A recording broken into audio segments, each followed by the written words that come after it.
Swap the motor from the old regulator to the new replacement regulator. Torque's 25, 3 volts.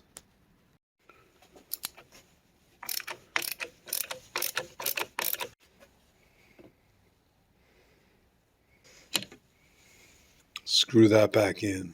Alright, screwed in, 3 volts. Swap the motor to the new regulator.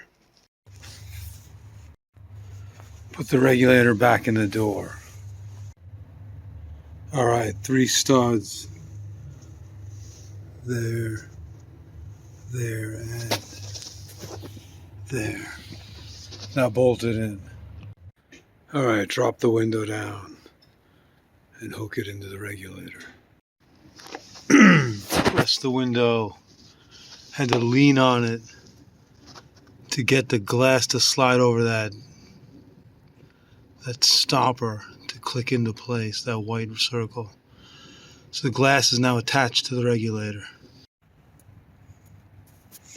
Alright, heat gun, the butyl ribbon to moisten it up a little bit, and stick the vapor barrier back on. Press the vapor barrier back into place. Alright, vapor barrier is melted back on. Now reattach the wires on the door. Alright, the wires are reconnected. Door handle, speaker, and the window switch.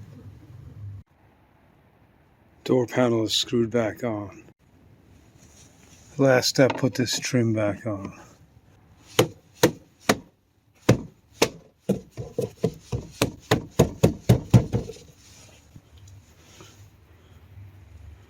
Alright, finished.